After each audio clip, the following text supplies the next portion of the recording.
Chapter 48. By the time I catch my breath and look up, it's Saturday evening.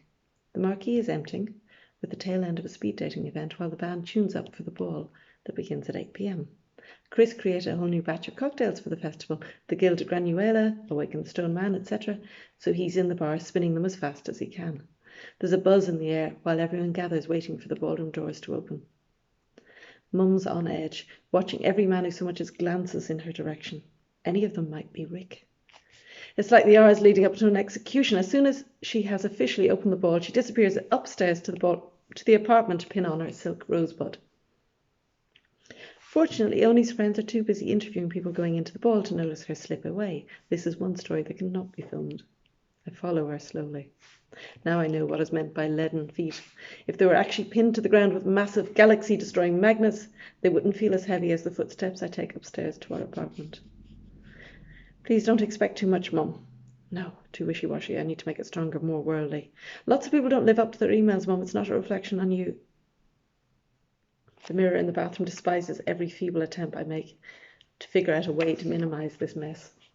I've steeled myself to be honest and brutal when Mum pirouettes out of her room, swirling her new sexy red dress to the four corners of the wind. What do you think? You look amazing. Because she does. She absolutely does. This is why I wanted her to meet someone. This is how I want her to feel, just not about this man. She twines her thumb around mine. God, I'm shaking. What if he is? Really. Yeah, Mum? She ruffles my hair, listening. If he's a fraud, more fish, right? I mean, look at you. You could have anyone. Mum hands over a small small white whale on a pin. This came for you, a certain vicar's son. It's unbearable. I can't even go to fling stones at the sea or the stone man. There are too many people about. Are you coming down? Oh, I thought I'd wait here for a bit, she says. I've done a terrible thing, Guppy. I agree, she says, but you had the right motive and you were right to do it. I was? Absolutely, she says.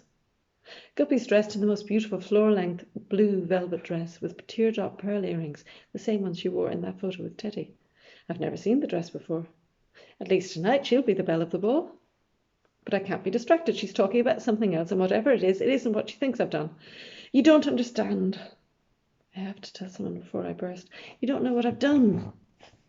I know that you're here with me when you should be down at the ball enjoying yourself, says Guppy. She's not even listening. I might as well be invisible. I thought you could go with you. I could go with you. Oh, Teddy will take me, she says. Okay, this is worrying. I offer her my arm, as I've seen in old films. Why don't we both go down and wait for him there? Dear, darling Angelica, she says, patting my arm. You think I'm making him up? I didn't say that.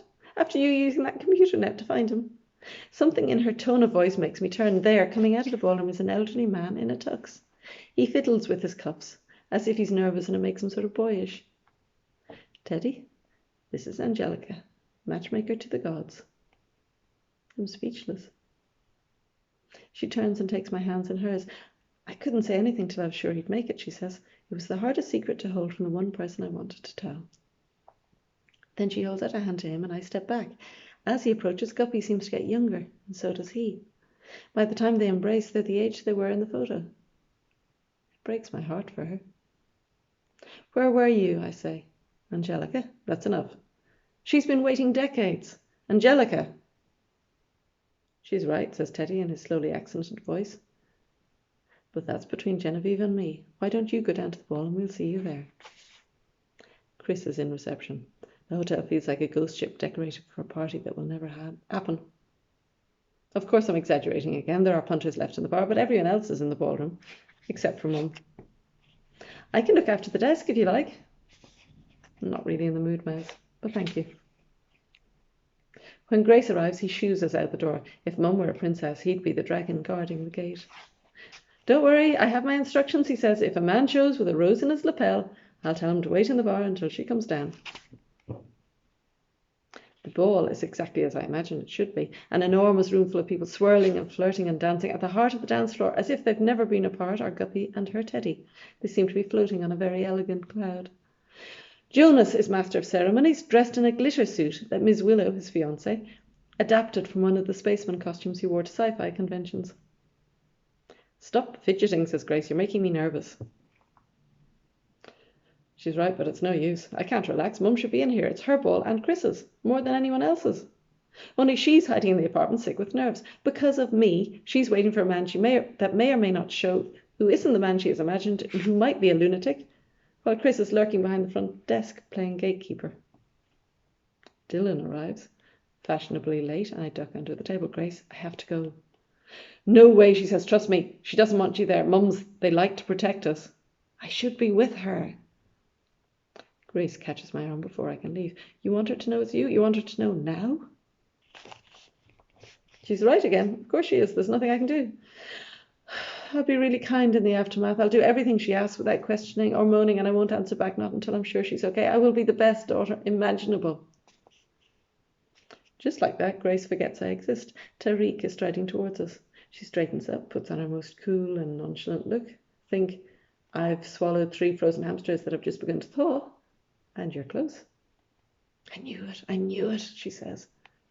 Only he continues past with a nod to us and invites us Dubliner up to dance. The Dublin guy's hair is weirder than Tariq's or even Grace's stone-circled hairdo.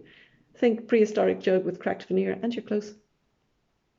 Their hairstyles are from the same historical era, says Grace. I knew I should have got my hair cut. Why'd I let you talk me out of it? One of us making a massive mistake seemed enough, I say. Besides, he looks ridiculous, especially next to Tariq. Yeah, says Grace, mollified. Dubliners are weird.